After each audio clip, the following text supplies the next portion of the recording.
Good evening, Knicks Nation. I hope you're all well today. Happy Monday or the end of Monday. I hope you had a good weekend today. I wanted to kick off the end of the season because the end of this season is really the beginning of the next season. In New York City and in New York in general, the Knicks are 24 hours a day, 7 days a week, 365 days a year, because there's always something going on in New York. And because Knicks Nation is so large, you're always going to have something that somebody's putting out there somewhere to get attention to New York. So that's what's going on. And so we have, and this really, honestly, this off season. And what's up, y'all? What's up, y'all? In Knicks Nation, how y'all doing? No, in this particular off season is going to be very important for the New York Knicks, more than most off seasons. This off season is going to be very, very important. So, and why? Well, first of all, you have the situation as it now stands. Let's talk about the situation as it now stands. The Knicks have at least 7 to 9 players. Let me just take a quick look at let's take a quick look at their roster. They have at least 7 to 9 players that are 24 or under, right? So let me look at this here.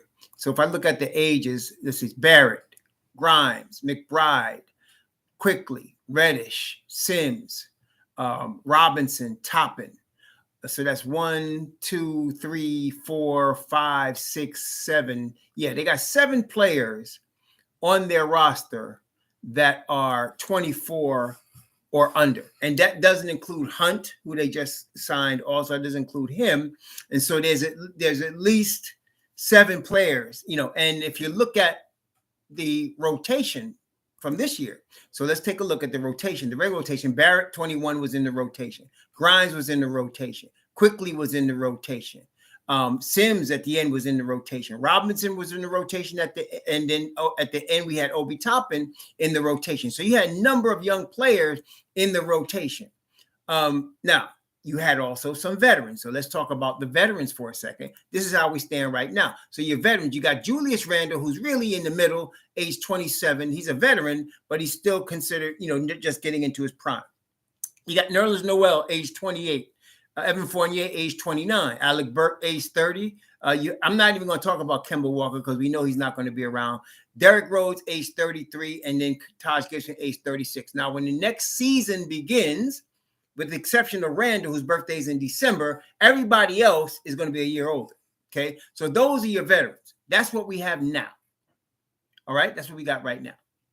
Leon Rose, yesterday, if you saw his presser, which really wasn't a presser. Let's not even call it a presser. It was a staged interview. He had a staged interview with Mike Breen yesterday, okay? That's what he had. We could call it what it is. It's a staged interview with Mike Breen. That's what he had, right? That's what he had yesterday. And so it was canned questions. Everything was all staged and proper. So that interview, he stated they wanted to build on the young people that they had. And that makes perfect sense. So we talk about, RJ Barrett was the number 3 pick in the draft. He was already there when Rose came, but he was the number 3 pick, a lottery pick, high lottery pick. He's part of the building block of the future. Rose, along with Scott Perry, Walt Perrin, and of course Tibbs, they picked Grimes. They also picked McBride. They also picked Quickly. They also picked Toppin. They also picked Sims. They traded for Reddish. They had inherited Mitchell Robinson, who Tibbs loves. Okay, so we talked about Toppin. So they picked most of these guys. The only guys they really inherited of the youth, Mitch Rob and RJ. Everybody else they picked. So this is all Leon's regime, what we got right now, okay? So now, he said he wants to build on what they have, okay? Remember now, he wants to build on what they have. And greetings again to the chat. Thank you all for coming. And yeah, we're going to talk about what's going on forward. Today, the focus is on the 2 positions, point guard and center. We're going to talk about that, okay? And so that's where we at. We're just reviewing where we at right now. This is what we got. This is how we got here. So now, from the season we just had, now, Let's go back just again. Let's just get a foundation of where we are. When Leon Rose's first season as president of basketball operations, that was what we called, and I think properly, year one of the rebuild. Okay? It was that summer that they picked Tom Thibodeau as the coach. It was that summer. That's 2 years ago, 2020. Immediately, we're hearing rumors Tom Thibodeau wants to trade R.J. Barrett for veterans. That immediately. Okay? We already saw we're going to have a problem. So then they didn't do that, obviously, right? So they go into the season with Julius Randle, Reggie Bullock, Alfred Payton. And we had a good year. As we know, we had a good year, 41-31. It was a surprising year for year one of a rebuild. I was expecting Julius to get traded then because that's why they picked Obi Toppin. They picked Obi. They did not pick, come on now, they did not pick Obi Toppin to play behind Julius Randle. They were expecting to trade Julius Randle. They did not. And he had a tremendous year. But Obi Toppin, as we know, got very little playing time in his rookie year. He's always looking over his shoulder, always afraid to get pulled, right? That was his rookie year. Okay? Tibbs played R.J. Barrett a million minutes along with R.J. Barrett, I think, was top 3 in the league in minutes that year, along with Julius Randle. Okay? Top defense in the league. Okay? Top defense in the league. Okay? One of the worst offenses, one of the worst points a game per game, but top defense in the league, and then started shooting the three, shooting lights out, the whole Knicks team toward the end of that first season of the Tom Thibodeau. So second season, we're in year 2 of our rebuild, second season. They draft Britton Grimes at the end of the first round. Joku Bidas in the beginning of the second round. Pick 36, they get Miles McBride, beginning of the second round. And then end of the second round, they get Jericho Sims. They already had Mitchell Robinson. They already had R.J. Barrett. Okay? They already had Emmanuel Quickley, and they already had Obi Toppin. Unfortunately, they added Kemba Walker and Nevin Fournier. I say unfortunately because our defense fell off a cliff, right? We're just going back over it. We're not talking about opinion. We're talking about what actually happened, right? Right? Y'all see that, right? So defense fell off a cliff. Kemba was trying to play on one leg. Evan couldn't get it going because he was, first of all, Evan Fournier is a team ball player, and Julius Randle wasn't exactly playing team ball. Okay? And the defense fell off a cliff. Okay? Julius did not give the same effort on the defensive end. Fournier is not physically capable of playing a high level of defense. Kemba's playing on one leg. Mitchell Robinson was 280 pounds. Y'all remember that? He couldn't work out at all last summer. 280 pounds. He was trying to get in shape. Okay? We started Nerlens Noel. Nerlens Noel from the first week of the season was hurt. Okay? That's the beginning of the season. Then the COVID hit. And we were getting hit like everybody else. That forced Thibodeau to play some guys he would have normally not played, like Grimes. And Grimes took that opportunity to knock down 5 or 6 threes against the Bucks, if y'all remember. Okay? And then he had taken Kemba out the rotation, which he should have. Then under pressure, I feel like because of the COVID, he had to put Kemba back in. Kemba goes off for a couple of weeks. Then the knee comes back, the problem, which was going to come back anyway. And he's back to the early season Kemba, one leg. But we saw Grimes at times. We saw Deuce. We saw, the young guys come in and do work. And then they traded before the deadline for Cam Reddish. Okay? They get Cam Reddish. So now you got a young core, and I'm thinking, and some of y'all are thinking, that they're going to trade these veterans at the deadline and start playing these kids. That did not happen. And they kept Alec Burks at the point guard. Tibbs disrespected Deuce and Quickley when he said, this is our best point guard option. Y'all remember that? He said, this is our best point guard. He's the best we got right now. And I just found this out last week that Quickley was offended at that as well. Quickley's camp did not like that. I didn't expect that we would hear something from Quickley's camp about that. Okay. So that was a problem. So that was a problem. So now Quickly, and I think Quickly has a point, no pun intended. He should have gotten the point guard minutes, right? So you had Burks there. And he stuck with Burks all the way until the last 2 games, I think, right? And of course, you start giving Quickly those minutes and you start seeing triple doubles.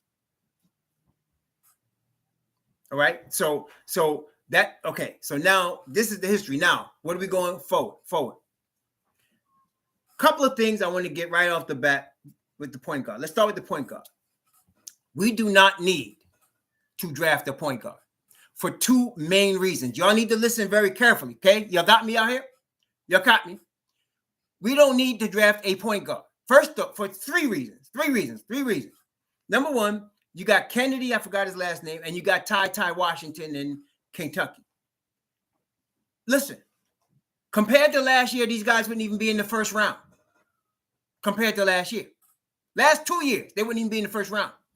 Okay? That's how light this particular draft is in point guards. Number 1.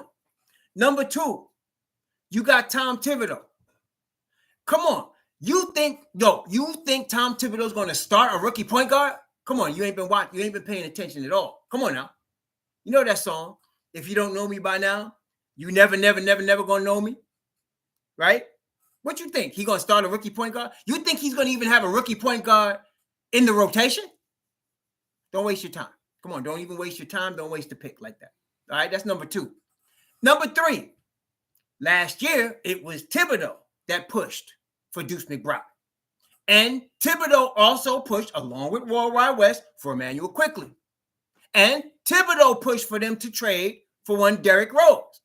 So you got 3 point guards. And I'm the first to admit, I don't believe IQ is a full-time point guard, but daggone it, I like him a lot better than Alec Burks.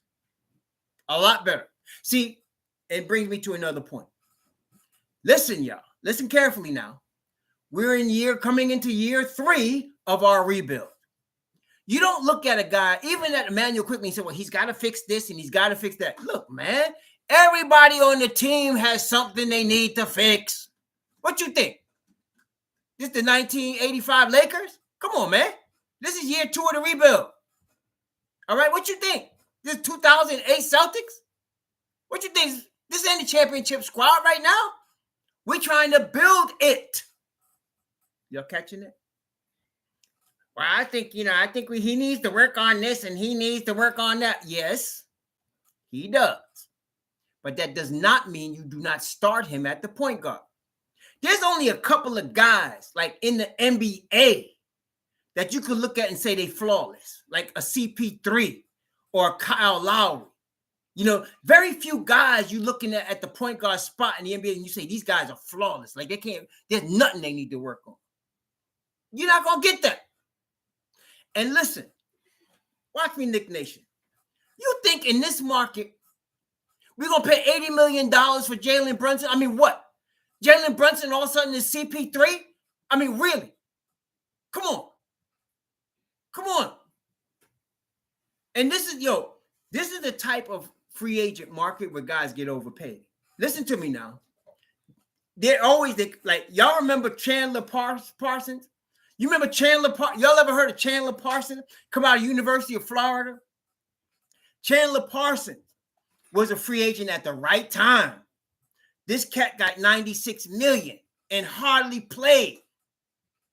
Right? 94? Was it 94, bro? And I'm like, yo, he came out at the right time. See, you can come out at the wrong time and you can come out at the right time. And he came out at the right time.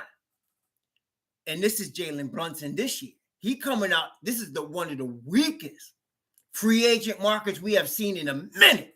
Right? I mean, right? So you don't want to pay $80 million for a cat that in another free agent market might be lucky to get 50. Y'all following me? Might be lucky to get 50. All right? You don't want to do that. Especially now, listen, you got Emmanuel Quickly. He's coming into his 3rd year of his rookie deal. You got Deuce McBride in the 2nd year of his rookie deal. You got an expiring Derrick Rose. Don't play no more. You're in year 3 of your rebuild. Get the ball to these boys and let's see what they got. Right? And then you could always go into 2023. You'll have cap space. You could always go into 2023 and get a guard if you need to.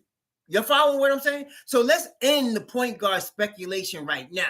We got what we need. We good right now. We good. Okay? We good. We don't need to go looking for no point guard. There's nobody in the draft that Tibbs is going to play.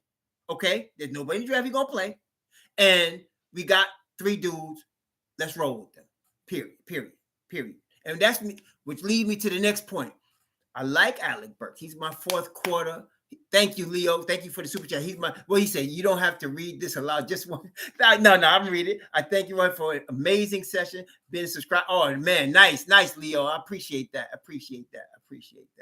But I like Alec Burks, man. He's my 4th quarter dude, right? He's my 4th quarter cat, man. Off the bench. Alec Burks is the 4th quarter dude. He's the playoff type dude. But look, man, you got to make a decision. First off, Tibbs is kind of forcing your hand with Alec Burks. I mean, is he not? He's kind of forcing your hand. Why is he forcing your hand? Well, because he's playing Alec Burks, and he said, Alec Burks is the best point guard we got. That's what he said. I mean, right? So if that's what he's thinking, you got to help this. You got to help this bald head man out. Get rid of that guy. You got to get rid of him.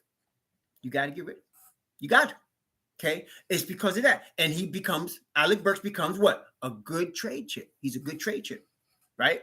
Which Leon gave him a 2-year guarantee, 2 years.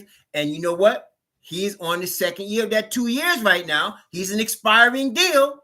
Some teams going to want Alec Burks. And that taking out Alec Burks, now you got your 3-point guards. Now you got Cam and Grimes splitting time with RJ on the wing, which is what we want. Yo. That's what we want. Okay, so that's Alec. Okay, we talking about point guards right now, so we're gonna get to this. We're gonna get to the 5 spot in a minute, y'all. We're not done yet. We just getting warmed up. Right? But point guard. So now you got to move Alec Burks. I'd like to see quickly get that 28, 30 minutes. I like to see Burke, Deuce and Rose come off, right?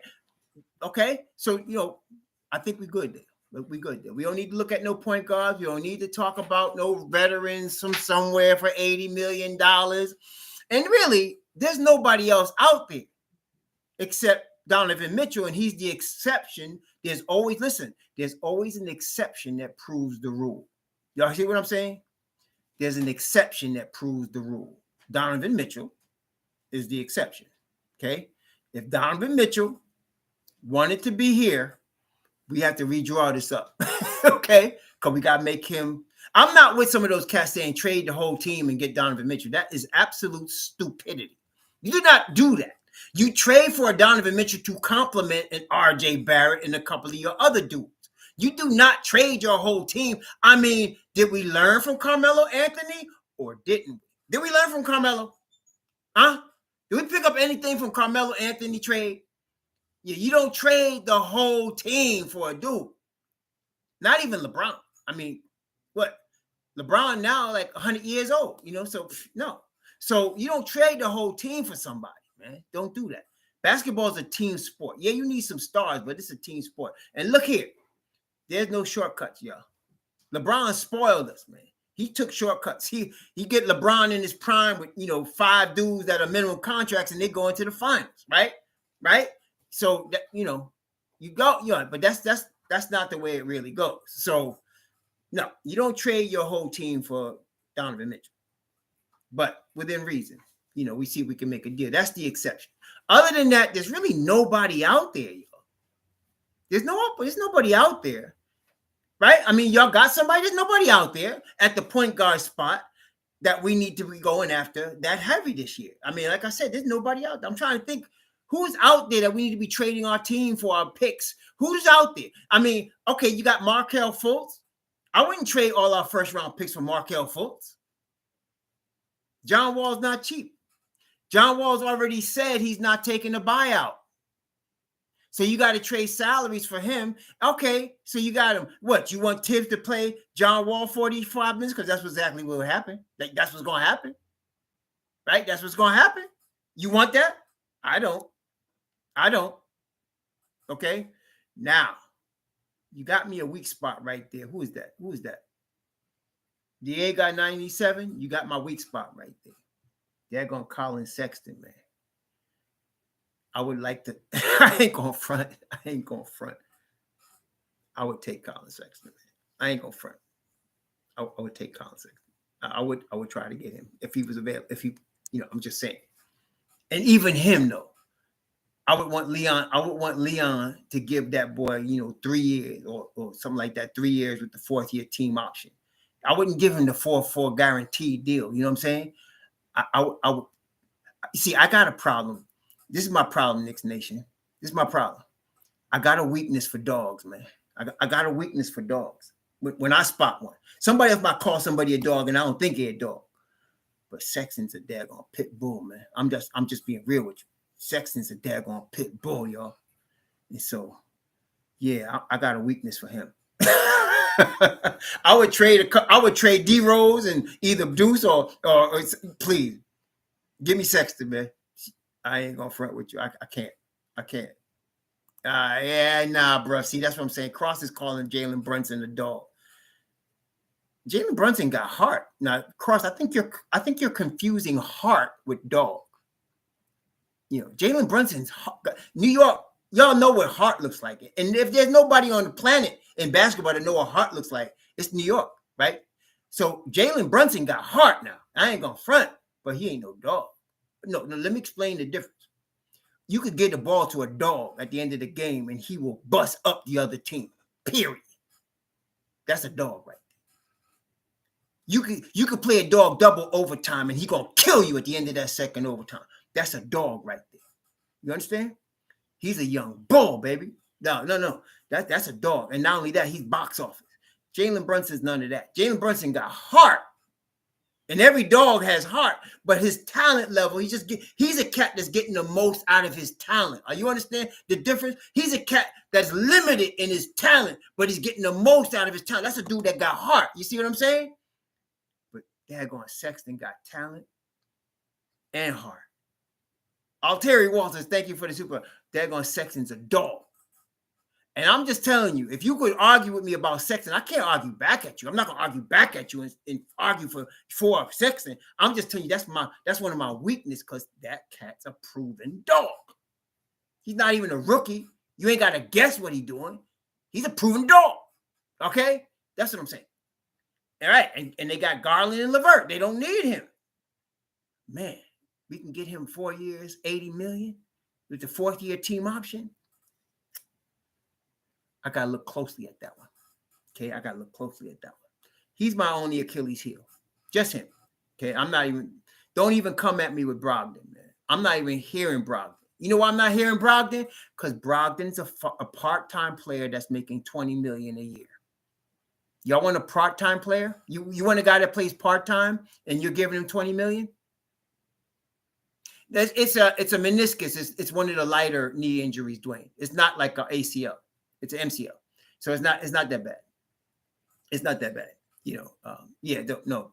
Sexton is not that bad. He's gonna be back full strength. Dog. Okay, so don't worry about that. But yeah, Brunson is got heart. That's what I'm saying. Brunson got heart, man. He got heart, man. He played with heart. And we love dudes that play with heart in New York. But he's the cat that's getting like the top level of whatever talent he's squeezing. That's a tip type of dude. Squeezing talent out of himself, right? Squeezing whatever he's got to give. That's Brunson, okay? But he's just not the talent level of a Colin Sexton. He's just not. Thank you, Hamish. Quick is definitely a leader. This is his team already. He acting like it, that's for sure. But so Sexton's my weakness. But aside from that, I like what we got. And I'm going to stick with Quick, Deuce, and D Rose. I'm gonna roll with them. So let's just forget the point guard. Okay. So we gotta move our man Burks out. Okay. Move him. We gotta get him out. So point guard set. Now let's talk about the 5 spot. Number one, Number one, brethren, Mitch Rob. Thank you, B. Sims. Actually, I like our chance with quickly induce competition for the point. Yes, exactly. Exactly. Yeah, you ain't joking. Okay. They both stay healthy. We got something. Seriously, we got something, man. We got something. You see how Obi said he ain't got to look over his shoulder. He not worried about making a mistake. He was just out there playing. Let Deuce get that kind of rope. Because Quickly already got it. Quickly already got the green light. You see this Negro throwing stuff up from 35 feet on a fast break, sometimes airballing, and Tips going like this and yelling, but just keeping him in the game. We need Deuce to get that kind of rope. We get Deuce that kind of rope, and he's going to be doing like Obi doing, okay? But look, we done with the point guard now. Let's talk about the 5 spot. Number one. The number one option is to sign Mitchell Robinson back. Okay, that's the number one option. We got to sign Mitch Rob. Because look. Check this out, Knicks Nation. Check this out, man. Check this out. Emmanuel Quickly at the point. Quentin Grimes at the 2. RJ Barrett at the 3. Mitchell Robinson at the 5. Obi Toppin at the 4. Your bench unit. Derrick Rose, Deuce McBride, Cam Reddish, Jericho Sims. What you trying to tell me? What you trying to tell me? Okay, what you trying to tell me? All right. So I'm with Mitch Rob. And listen, you cannot tell me that Robert Williams III on Boston is better than Mitchell Robinson. You can't tell me that. We're gonna talk about Fournier. But you can't tell me Robert Williams III is better than Mitchell Robinson. Y'all got to be kidding me.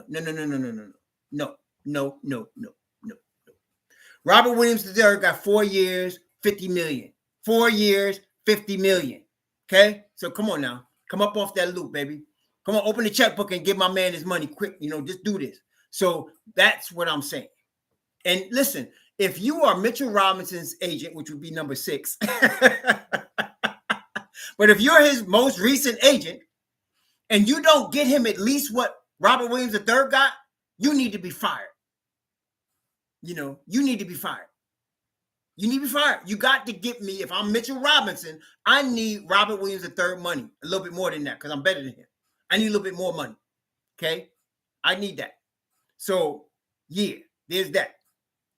Give him his money. Okay? I'm thinking $14 million a year is a good number for Mitchell Robinson. So I'm thinking 4 years, $56 million. If you really wanted him, 4 years, $60. So you're dealing with $15 million a year. Okay? Yeah, right. Give me the loop. Give me the loop. That's right. That's right. Give my man his money. Now, if they mess around and don't do it, let's talk about alternatives. Now, first thing, some of y'all been coming with, and I love y'all Knicks Nation. You know I got love for Knicks Nation. Even if you don't agree with me, I got love for you. But you trying to tell me you ready to start over with a rookie center? Some of y'all talking about Duren and Mark Williams. Really, what is wrong with y'all? Do you realize that the first 2 years of Duren or Mark Williams or Holmgren's existence in the NBA, they're going to be in constant foul trouble? Do you realize that? Do you realize that? They're going to be in constant foul trouble. Do you see how Tibbs yells at Jericho Sims? Nah, we don't need no rookie centers. Forget the rookie centers. I got a list. Wait, my list. I got a list of dudes.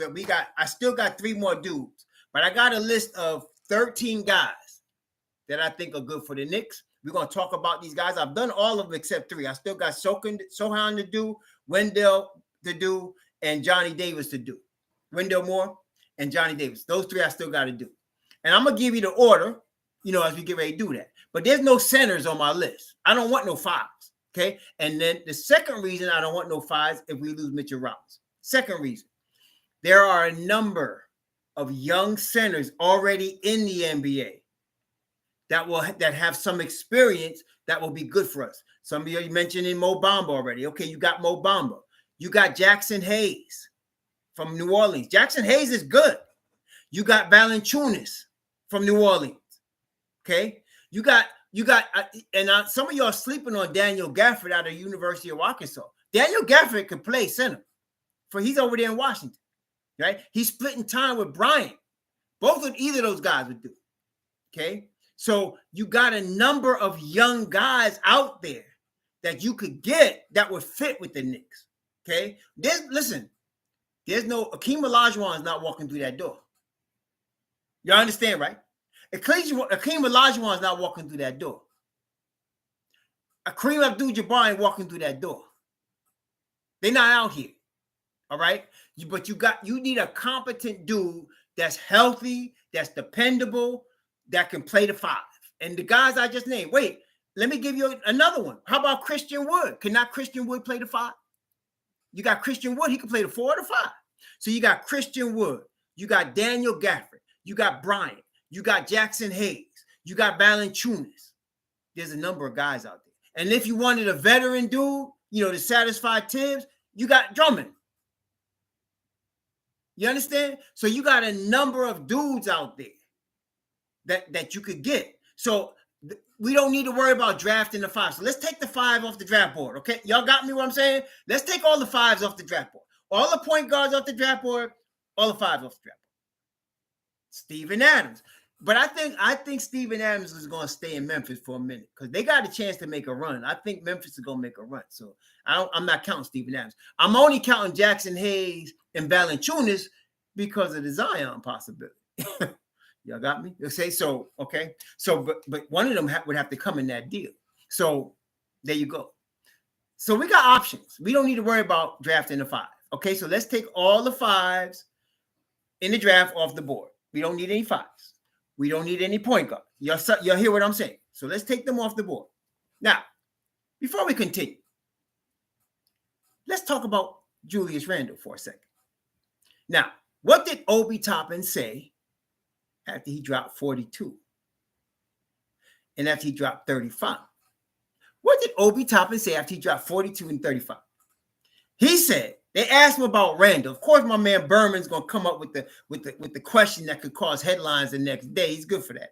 So he asked about Julius Randle. He asked Obi Toppin about Julius Randle, right? What Obi say? He said, he said, Julius, my brother. He said, and we were talking about playing together, how we could play together. Did y'all hear that part? Or was it just me?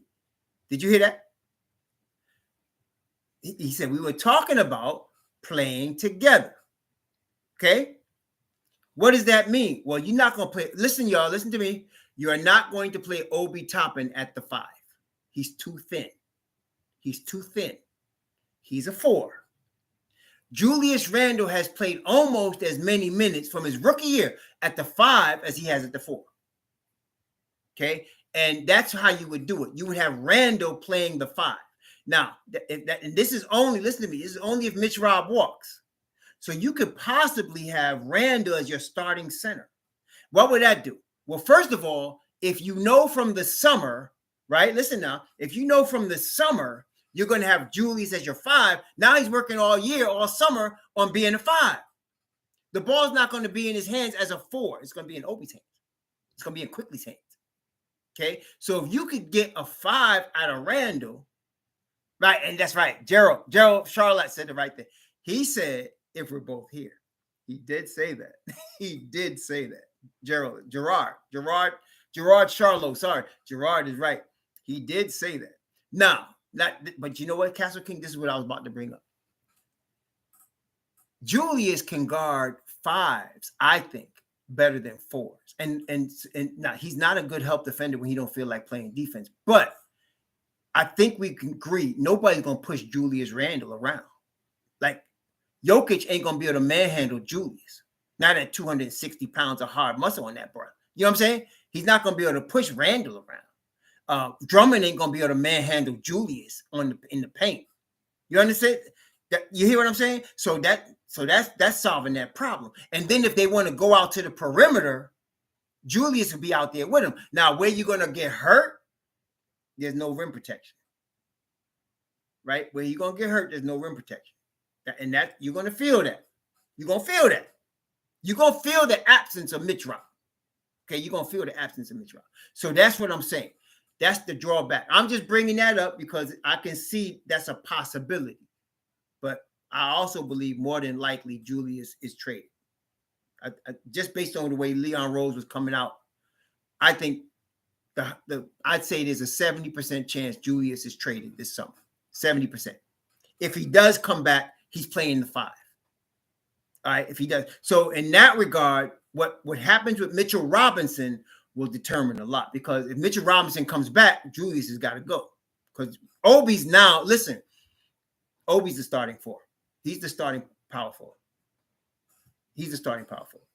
They cannot bring him back to the bench now. He's the starting power forward. Okay. But if he's the starting power forward, what are you going to do with Randle? Well, Randle either becomes the starting center or he's traded. He's not going to play a backup role. He's just not going to do that. You talk about attitude. Shoot. Let's talk about attitude. Let's talk about Evan Fournier. French wine. Let's talk about the French wine. Why do I call him the French wine? Well, if I believe, Raw Hebrew believes, if you gave Grimes all of Fournier's minutes, Knicks probably win 5 more games. You hear what I'm saying? If you gave Grimes all of Fournier's minutes, we win 5 more games. Okay? That's wine with an H. WHINE.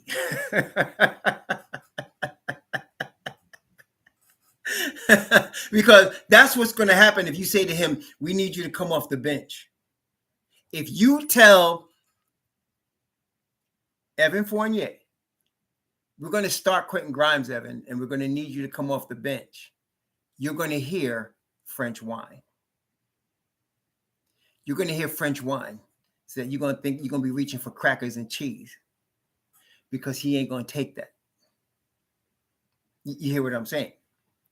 Okay. So that's what I'm saying to you. That's why. And listen, let's put those two together again. If you gave Quentin Grimes all the minutes that Evan Fournier played this year, we win 5 more games. 5 more.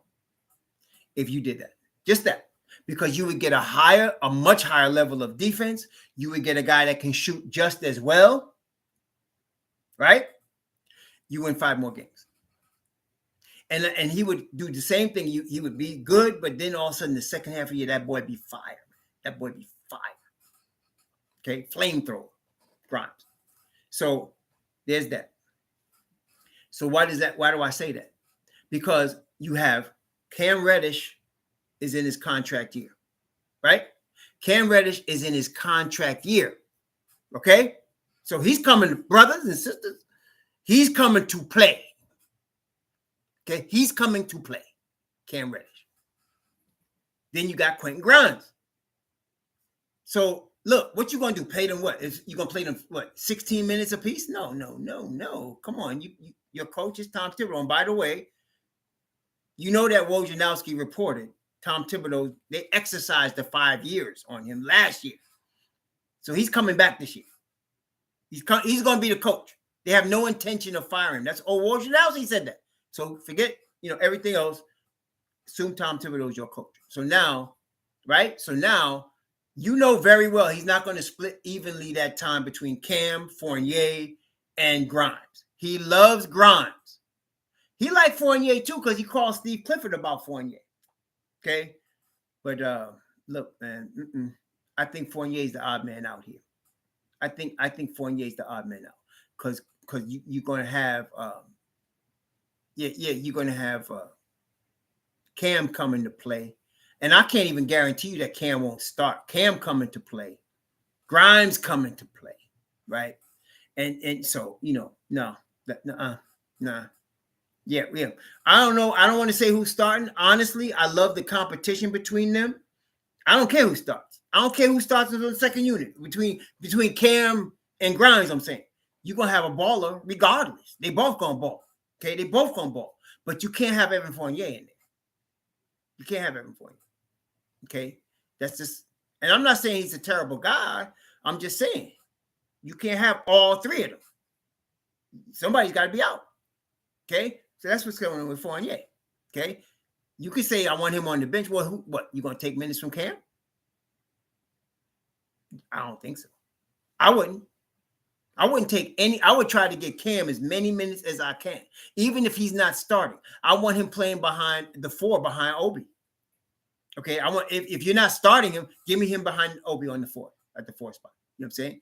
Because I got to have Cam in that lineup, man. Cam is in his contract year. This kid, that talent coming out the yin yang, and he wants that money. My gosh. Please.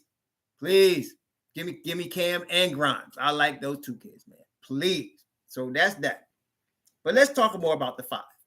So you got all of these guys available at your 5 spot. So let's take Randle off the table. I just brought that up as a hypothetical, right? Yeah, but he can play a backup 4, Bostino. He's not a full-time 4. He's not an all-star 4, but he's more than capable as a backup 4. That's what I'm saying to you. Okay? He's more than capable as a backup 4. Okay? And that's when you're running small. So you have Cam, RJ, if we can keep Mitch. You got Mitch, and then you got Quick or Deuce. That's when you're running small. You know what I mean? And they will run people out the building. And Cam plays really good defense, y'all. You know he got length, and he plays good defense. So, look, man. I want Cam in my rotation. Big time. I don't care if he starts off I need him in my rotation. Okay?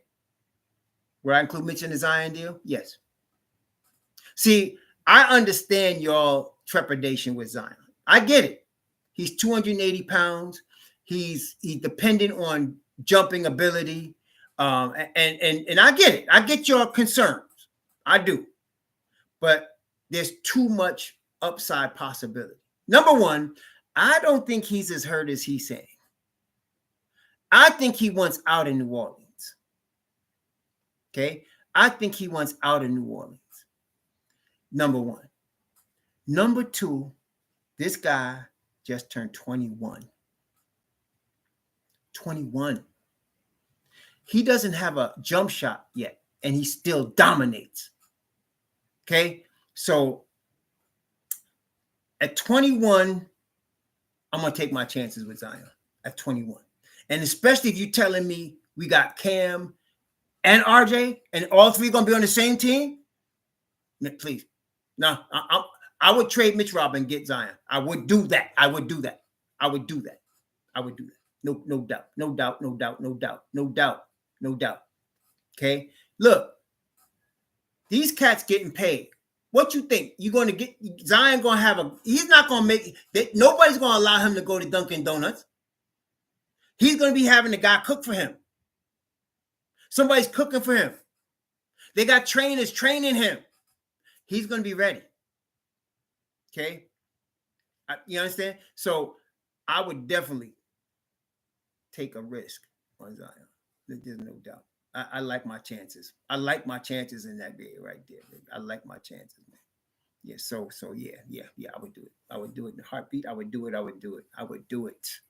for Zion. No doubt. You get Zion, RJ, and Cam Reddish? Oh my gosh. No. And then you add in the Grimes quickly.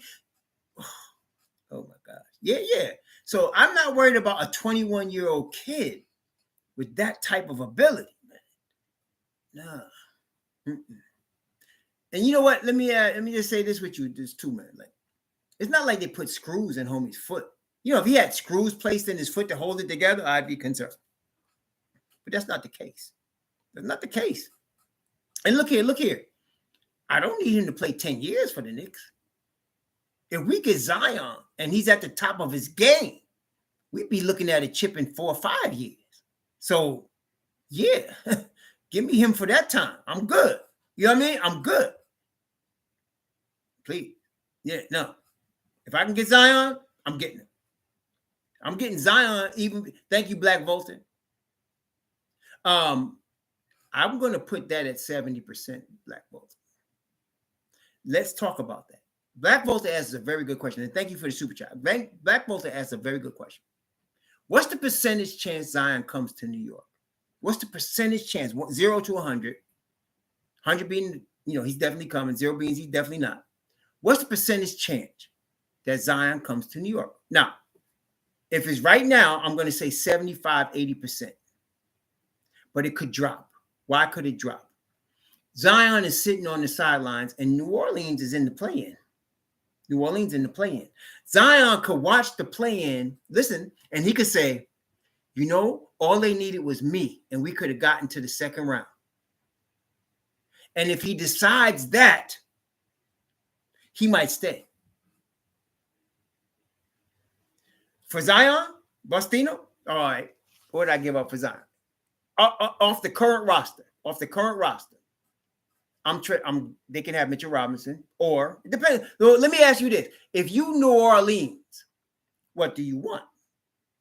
That's what. So let's look at New Orleans and say, if you're New Orleans, realistically, what would you want? Well, you know you're not getting RJ Barrett because that's the whole point, right? So you're not getting RJ Barrett, so he's off the table. So aside from RJ, who do you want if you're New Orleans? Well, let me tell you something. All right, now I want your Dallas first round pick, and I want another first round pick. So we're going to start with that.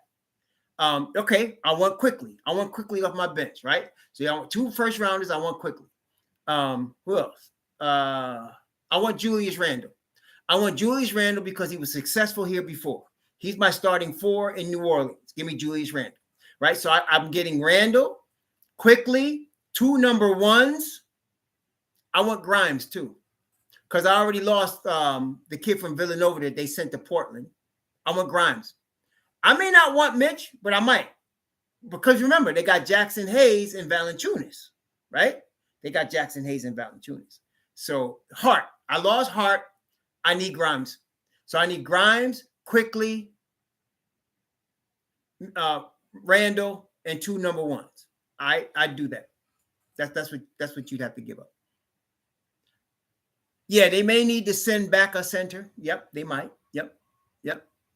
Well, that's what it's going to cost. Come on, you got to be realistic. You are the GM of the Pelicans. You're going to lose the number 1 overall pick in Zion Williamson. You don't want to get fired. So what do you want from the Knicks? What do you want? Come on now, be real. That's how you got to think about this. Okay? You are the GM of the New Orleans Pelicans. You don't want to lose your job. You're about to lose your number 1 overall pick from 3 years ago. So what are you doing? Okay, what are you doing? What do you want from New York to make this work? Right. So I need 2 number 1s. I need, give me Grimes, give me quickly, and either give me Mitchell Robinson or Julius Randle. I got to have, and the Knicks are not going to want Julius Randle if they're going after Zion Williamson. So, yes, that's it. You're going to have to do that. And I would do it. I'd hate to do it now. I'm not fun with it, but I'm not. But I would, man, you giving me Zion, and I'm going to have Cam, RJ, and Zion. What? Are you kidding me? And then I might get a Jackson Hayes. or a Valanciunas. That's a playoff team right there. That's a playoff team. And I still got Obi? Please. I want Zion, baby. I mean, I'm just saying, if he was available now, you cannot tell me this kid at age 21 is done. No. Like I said, they said they put screws in his foot and his foot was being held together with screws. Okay. At 280 pounds, I'm going to say, yeah, I'm going to hold up here because I don't know about that. But no, that's not the case. I think homies, and you know what? The Knicks got the best medical staff in basketball. They will definitely check out this situation. Yeah. So I don't know if they won't want Randle. I can't say that, G Money, because they had him before and they liked him. So, I don't know. I don't know if they don't want him now. Honestly, is Zion better for the Knicks as a team than Obi? I'm not talking about individual talent, team-wise. Y'all, listen, y'all must have forgot. Zion is an ultimate team player. He's not no ball hog. He's not no, I'm not giving up the rock for my stats dude. Zion is a team player, man. He's a real big team player. So, no. B. Simmons, I'm not saying he's better or worse than Obi. I think we can have both of them. Why not? We can play both of them. We can have both of them. I have no problem with that. Okay. I don't know about Phoenix. I mean, maybe they do. I'm not saying, but you got the best in New York, man. The best. New York, best, man. Come on. I'm not saying Phoenix is not. I don't know much about Phoenix, but I know New York always had top medical staff. Always. For a minute, top medical staff. So anyway, I would try to get Zion if he wanted to come to New York. We would have to talk about that, no question. And I think there's a 70% chance overall that he comes because of the, like I said, he might look at New Orleans and say, man, they picked me. And man, they just, if I was playing, we could have got out of the play-in. We could have maybe made some run, and he might decide to stay in New Orleans. Now, quiet is kept. I believe RJ going to be up all in his ear, all summer. You know that. They're going to be talking, they'll be talking. Right. Yeah. You see what I'm saying? At age 20, that's what, Jay, you got it. You cannot teach that, man. Come on now. That's what I'm saying to y'all. Nah. I love Obi Toppin. But Zion? You know how Clyde Frazier says it? He says talking about Miles Bridges. Zion Williamson is 6'7", 280 pounds of fury, baby. Come on now. He's 6'7", 280 pounds of fury, man. Shoot, all I need to know is his foot's okay. If his foot is good, we doing a deal, baby. If he wants to come on, Zion, come to New York, baby. And that's where you have all of these picks we got. You got all of this depth we got with young people. We now have to send everybody to New Orleans. We could send them several number ones. We could send them a couple of young guys, maybe in like a veteran, like Julius. We could do that. We could do that. So I would do that, man. There's no question. If we had to lose quickly and Grimes, and I love those cats. I love both of them. Really. I think Grimes is Allen Houston 2.0. I've already said that. But for Zion Williamson, and you still keeping Cam Reddish? Oh, hell yeah. Oh, no. We're going to take Zion. We got him. We got to take him. Mike K says RJ for $30 million, $15 million on the center. If they dump Randle plus Fournier for expiring, New York has space for a max contract. Yes, they do. That's right. No, they're going to be pretty good shape cap-wise in 2023. We are. When you say RJ for 30, you mean 30 million per year? Or 30, you must be talking about per year, right? Yeah, 15 million per year on the center. Yeah, okay. You think they're going to pay RJ that much? I think they pay RJ. I think they're going to try to lock RJ in for 5 years, 120. I can see that. Or 100, so he might get Kristaps Porzingis type money. Yeah, I see you, Mike. I'm feeling that. He might get Kristaps Porzingis, and I'm making the 5th year an option, either player option or team option. But yeah, because he's only 21, so you're gonna have to pay him again. You know what I'm saying? So yeah, I'm with that. I think that's a good move right there. And you get rid of all of these other guys for expirings. I like that move, Mike K. I think that's a smart move. I like that. That's smart. And we'll be in pretty good shape.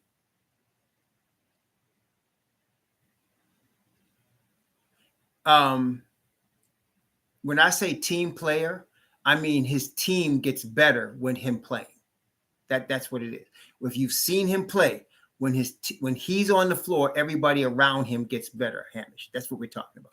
And so that's a guy that you want him on your team. You want that guy. Believe me, you want that kid. Okay, so yeah. L. Marshall, thanks for the $5 super chat. It says best thing they can do is trade Randle during draft day or before contract talks with Mitch. I mean, they could. We could trade Randle anytime during the summer. I'm not worried about him. We do have to sign Mitchell Robinson, though. We have to try to sign Mitchell Robinson. So I'd like to trade for Mitchell. Sign Mitch Robinson. That's my first priority. Got to sign him. RJ, we're going to sign him. I think that's a foregone conclusion. It's the number we're not sure about. And I would give him Kristaps Porzingis money. 5 years, 150. I would give RJ that. 30. I think Mark K made a good point. You're talking about, I would give him 30 million a year. I would do it. Yeah, I would do it. And then I want to see what Cam has, because you're going to have to pay Cam also, right? So I got to see what Cam got. You got Zion. Listen, man, with that kind of team, and all of these kids are under 23. Come on, man. Shoot. Man, please. Come on, man. All these kids under 23. And you're talking about what? No, wait, that's what was that? The 2019 draft? Was that 2019 draft? So you got top 10. You got 3 of the top 10 from the 2019 draft. Come on, man. Come on. You got the number 1, the number 3, And like, what was Cam? Like the number 9? Please. Number 10, something like that. Give me. Come on. I just want to know that the boy don't have no screws in his foot and that he's going to be in shape and be hired nutritionists and all that.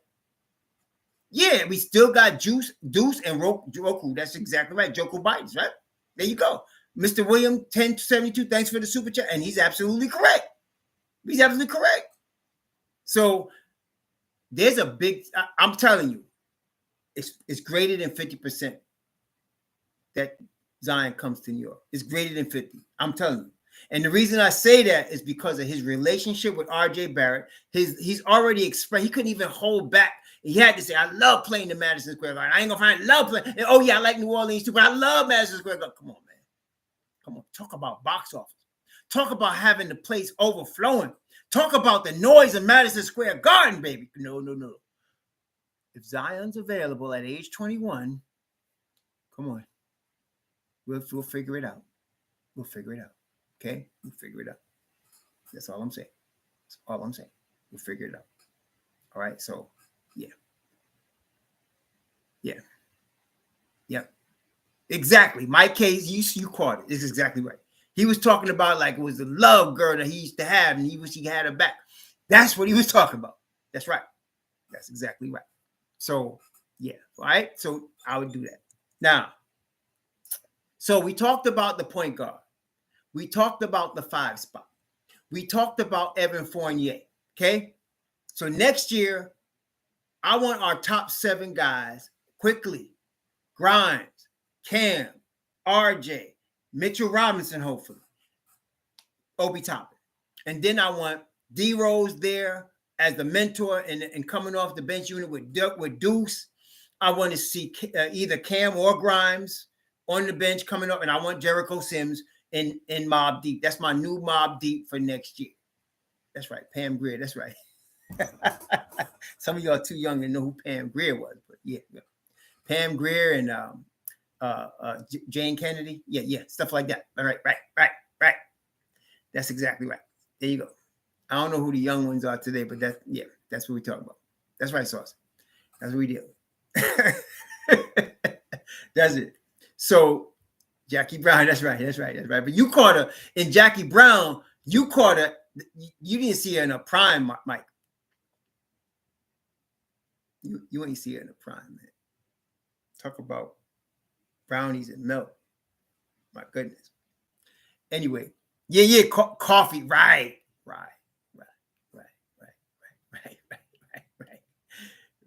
There you go. So that's what we talk about. So now, so listen, that nine of Quick, let's call it Grimes for now. Quick, Grimes, RJ, Mitch Rob, Obi. Then you have Jericho. You have Cam. You have Deuce. You have D Rose. That right there, that's my squad right there. 9 right there. Playoff squad. Defense stands out right there. You're going to play. You got all defensive players now. The weakest defensive player in that rotation would be D Rose, right? And even he plays some defense now. So you have a really good team right there, right? Now, you bring Zion in, we have to recalculate the whole thing, but I have no problem doing that. Exactly, Lel Marshall, he's exactly right. I have no problem doing it, right? And so we have to talk about that. But now, one more thing about Zion.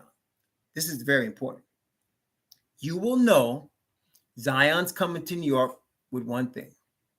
Will Zion sign an extension with New Orleans? Right? Will Zion sign an extension with New Orleans? If he doesn't sign an extension with New Orleans, he's coming to New York.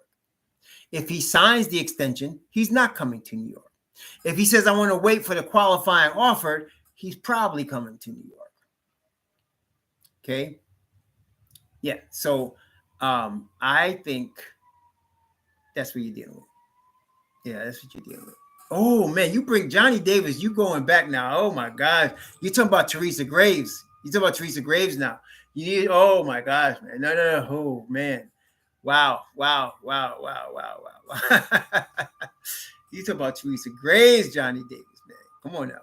All right. So you're going to get me to stop talking about basketball in a minute now. Stop it. So now we're dealing with that 9. Okay. What are we talking about? Joku Bidas is supposed to be coming to play in the summer league. So you got Joku Bidas and Deuce. I don't think anybody else on the current squad. I don't even, except maybe Sims. But Joku Bidas and Deuce and Sims will probably play in the summer league. Maybe Sims. Yeah, that's it. Maybe Sims. Now, yeah, so now I'm going to give y'all my top 13. These are the top 13 draft picks for the Knicks. I'm not saying they're the top 13 players in the draft. I'm saying they're the top 13 for the Knicks. And I'm going to give them to you in order that I would pick them. This is not the order that Tankathon might have or somebody else might have. So it's not going to be the same order. So I'm going to give you the order that I would pick them. All right? Number 1, Jabari Smith. I would pick him number 1. Number 2, Paolo Banchero. Number 3, Jaden Ivey. Number 4, I would pick Benedict Mathurin. Number 4. Number 5, Keenan Murray. Okay? So I would go, let's start again. Jabari Smith, Paolo Banchero, Jaden Ivey, Benedict Mathurin, Keenan Ivey. My 6th guy is E.J. Liddell. I would take E.J. Liddell at 6. That's a solid Oak man right there. Oakley. Number 7 is close, but I would take Dyson Daniels at 7. At 8, I would take Sohan. I don't know not saying Sohan or Sokan because I'm going to talk about him tomorrow. We'll talk about him tomorrow. At 9, Ochai Agbaji. I would take Ochai Agbaji at 9, my 9th player. 10, Wendell Moore from Duke. We'll talk about him. I haven't done anything on him yet. At 11, AJ Griffin. Because he's young and he needs development. At 12, Johnny Davis. And at 13, Tari Eason. Because I love Tari Eason, but really, he came off the bench for LSU this year, and I'm thinking one more year for him, and he'd be a dog, right?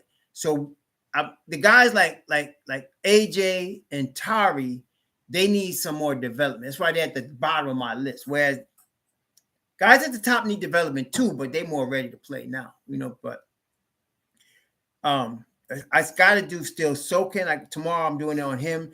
Then after that, I'm going to do Johnny Davis and then Wendell. Now, Johnny Davis, some of y'all would like him higher. And I'm not saying Johnny Davis ain't going to be a tremendous NBA player. But he's inefficient, man. And I'm very leery of inefficient college players. I just am. And when I talk about efficiency, what y'all need, let me give you the definition. Okay? The definition of efficiency to me. Let me just tell you what definition of efficiency. The highest level of efficiency is Hall of Fame, right? Hall of Fame NBA player is what you call what? You call 50, 40, 90. That's the highest level of NBA efficiency. What does that mean? 50% from the field, 40% from 3, 90% from the line. That's Hall of Fame numbers. Y'all got me so far? That's Hall of Fame efficiency. 50% from the field, 40% from 3, 90% from the line. That's Hall of Fame efficiency.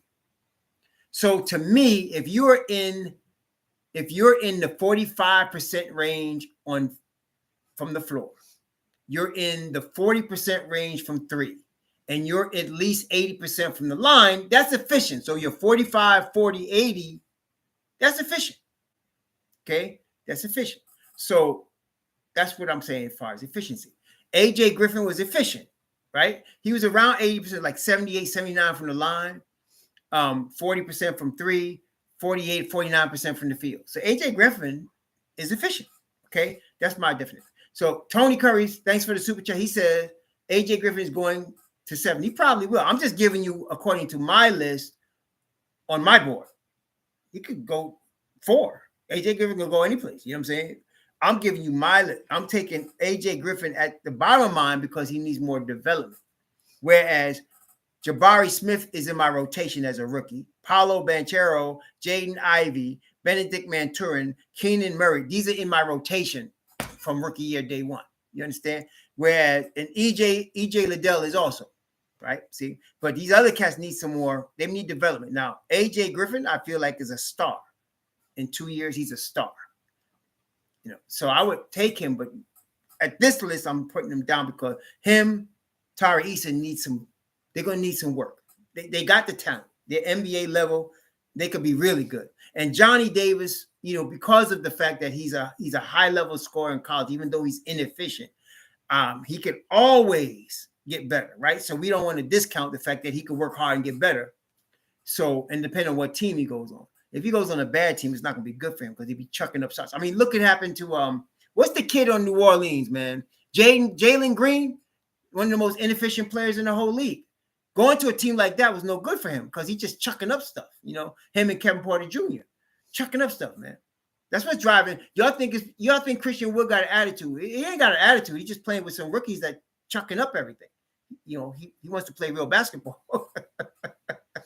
That's the problem, right? So yeah, there's that. So it depends on what team they go to.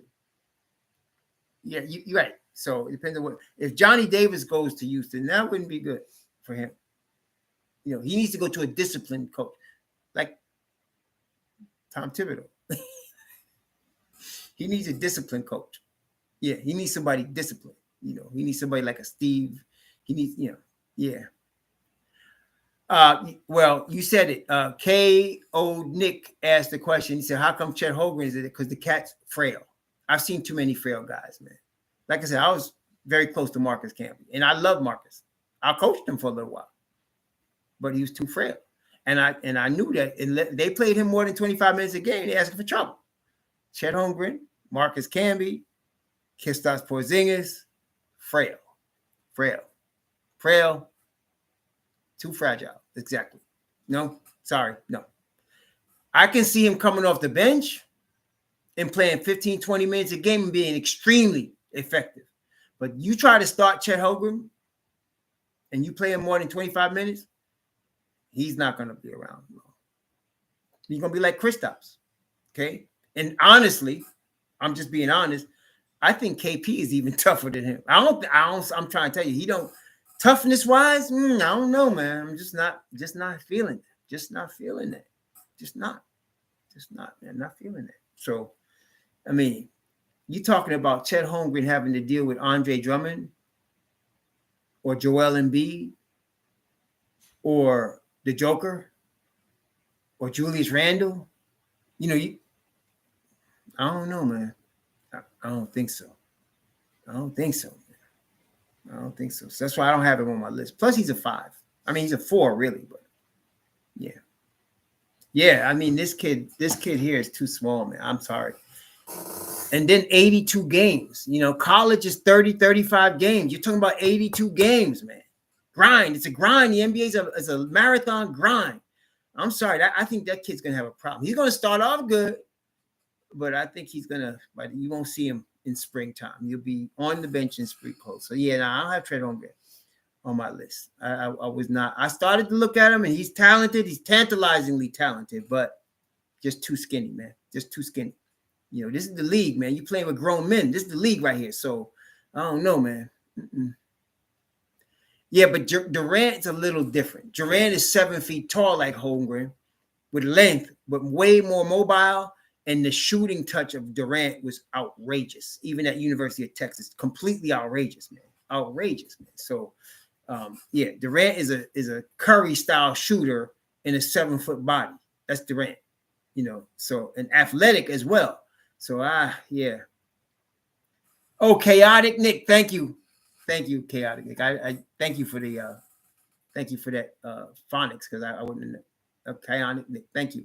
Yeah, so yeah, I don't have him on my list. Jabari Smith at number 1, Paolo at number 2, Jaden Ivey at my 3rd spot, Benedict at my 4th, but Keenan Murray close behind him, EJ Liddell, Dyson Daniels, Sochan, Okai Agbaji, Wendell Moore, AJ Griffin, Johnny Davis, Tari Eason. That's the way I would look at it for the Knicks. if I'm them. And I think looking at this, depending if the Knicks get to move up, they don't have to move up into a top 4, but if they move up to 7 or 6, they're going to get a really good player. They're going to get a really good player, man. I mean, even if we're at 12, like even if we got Johnny Davis, I'm not going to cry if we got Johnny Davis. Really good player. I am not letting Mitch Rob walk for $60 million to sign Ayton to $90 million, because that's what Ayton is looking for, $90 million. No. No.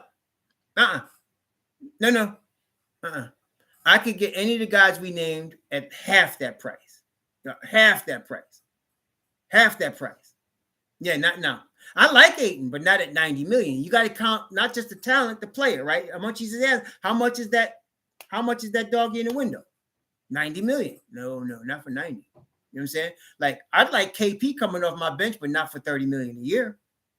If I was playing Kristaps Porzingis, Nerlens Noel money, I want him off my bench. You see what I'm saying? How much are you paying for him? Okay. You know, so I saw the game, Michael. I don't say he handled him easily. That's a little bit of exaggeration. He didn't handle him easily. No, he didn't. No, he didn't. And Duran is not an NBA veteran player. He's not going to handle Andre Drummond like that. I can tell you right now. He's going to get destroyed by Joel Embiid. He'll get destroyed. You know what I'm saying? Even you try to put him on Mitch Rob will destroy him. Come on, man. This is the league. You got to have respect for the league. Don't look at college, man, and think that these guys can just do that in the NBA, playing 30 games. Come on, baby. No, this is the league, man. This guy's playing for money, baby. Come on, you got to be real here. Come on, man. Come on now. Don't come with, check it, chewed up and spit out, man. Please. Yeah, but Ayton is asking for $90 million, man. Ayton asked for $90 million. I'm sorry. I like Ayton, but not for no $90 million. So I'm going to let Mitch Rob walk for not giving him 60, and I'm going to go take Ayton for 90. I like Mitch Rob better than Ayton. So, I'd rather look at Bamba, Jackson Hayes, Valanciunas, Daniel Gafford. I'd rather look at them cats. Mitch Rob. And did you see what Mitch Rob did with Ayton? If it wasn't for that mental case, Julius Randle, we'd have beat Phoenix, and Mitch Rob was just chewing that boy up. You understand? So, yeah, there's that. So now, I'm not. No. Yeah, exactly. Tony Curry, you're right. And Chet Holmgren won't either. So I think Chet Holmgren is a 4. You got to play Chet Holmgren at the 4, just like you played KP. But even he's just so skinny, you put KP at the 4 and he still won't last. And Chet Holmgren's going to be the same way. He just, yeah. Chet Holmgren is not. Well, look, man. Kevin Durant is the, Luka Doncic level. Change your whole system. Put you into the second round on his talent alone type dude. Okay, so yeah, no. Holmgren ain't Kevin Durant. Okay, that's all I'm saying. So no.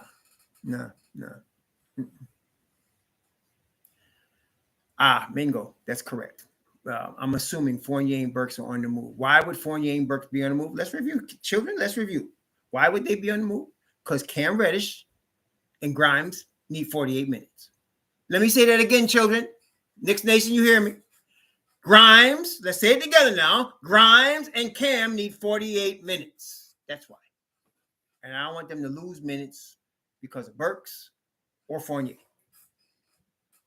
Okay? No. I want Grimes and Cam splitting that 48 minutes. There you go. They need that 48 minutes. So I'm not trying. And then let me give you, okay, y'all missed this part. You're going to need some cheese and some crackers to go with that French wine if you ask the Frenchman to come off the bench. Y'all know I'm telling the truth. You ask Evan Fournier to come off the bench, you better go get some crackers and cheese because you're going to get plenty of French wine. So we don't need that drama. Nope. No. So no. So yeah. So I still got to go over Shokan, Wendell Moore, and Johnny Davis. I still got to review them. Yes. See, y'all not catching it. I would trade everybody on the Knicks, anybody, not everybody, but anybody except RJ Barrett for Zion. Right? I would trade anybody. You asking for anybody, I'll give them to you. Now, you can't get too many of my youngins. I'm not going to give you all my youngins, right? You can get two. You can get two youngins. I'll give you 3 first-rounders and 2 youngins for Zion. But you can have any 2 youngins you want, but you can't have all of them. So I'm going to keep some. Okay? Crackers. Jeez, that's right. Mingo, thanks for the super chat. That's exactly right. No. Yeah. Okay, Michael, a new forum. Michael, let's go over this. Let's go over this. So, Michael, look here, Michael. You have Tom Thibodeau is your head coach. That's guaranteed. Michael, you follow me now? Tom Thibodeau is your head coach. He's going to be here. It's already been said. So you're not going to lose Tom Thibodeau, right?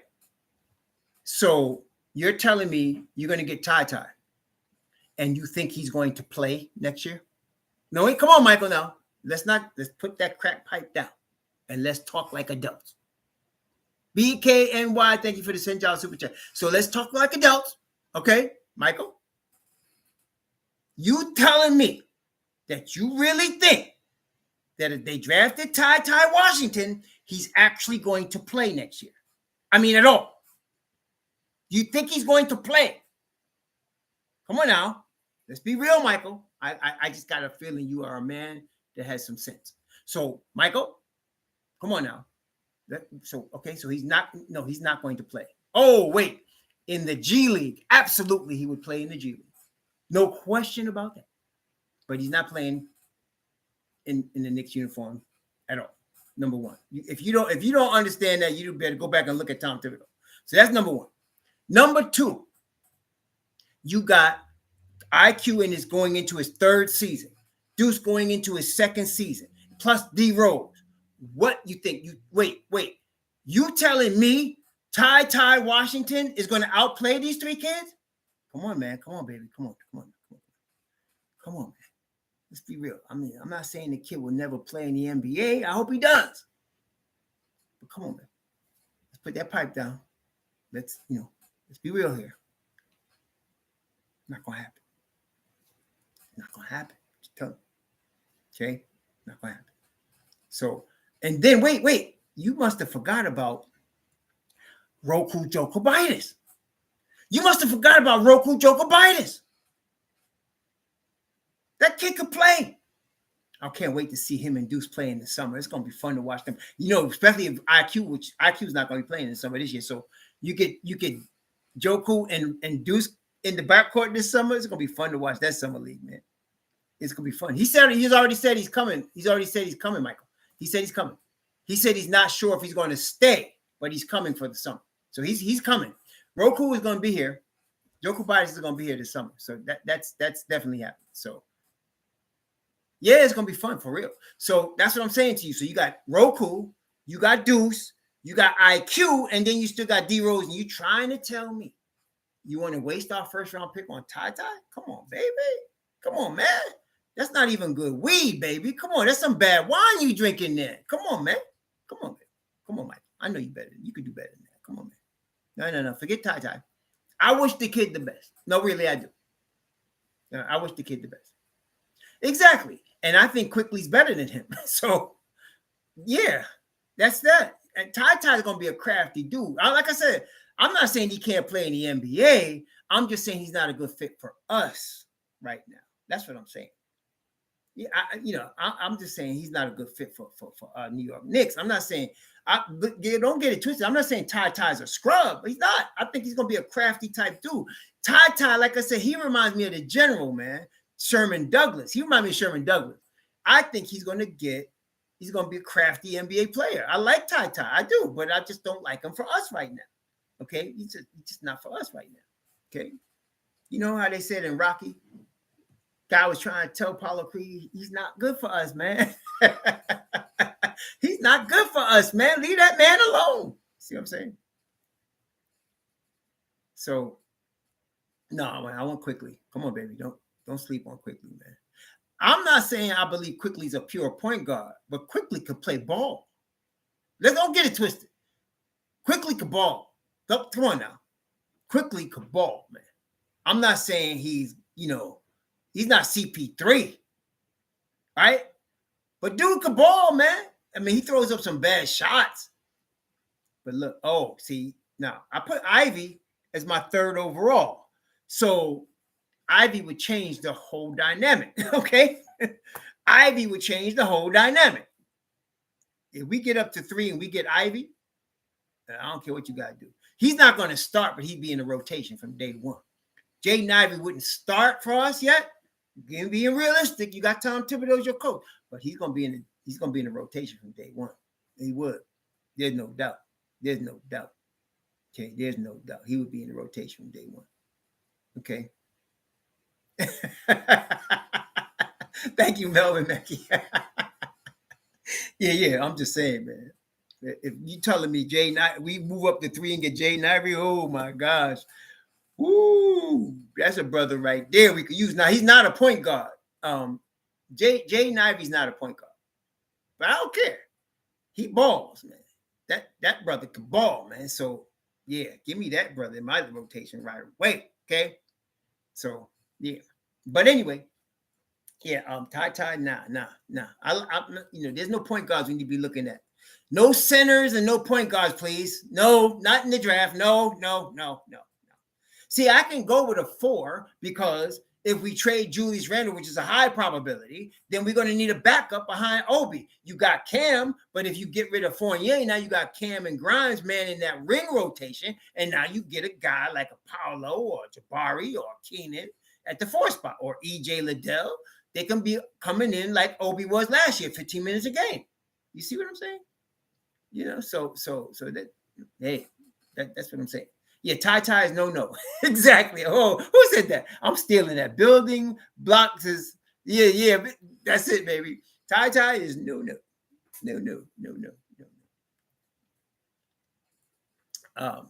Okay, so, yeah, there's that. So now so we're going to be going over these 3 guys in the draft. I think the lottery is on May 17th, right? If I'm not mistaken.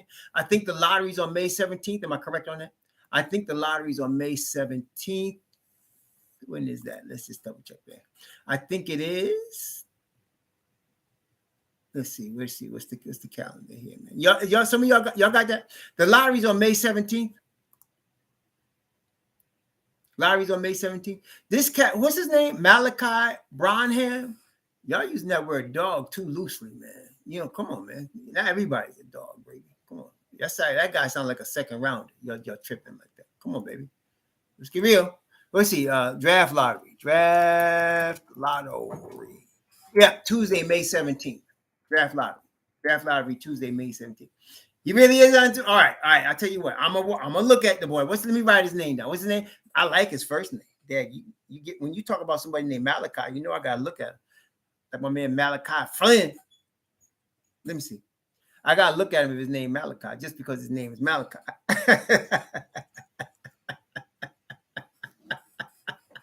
Yeah, Kwame Brown. Kwame means Saturday. That's Ghanaian for Saturday.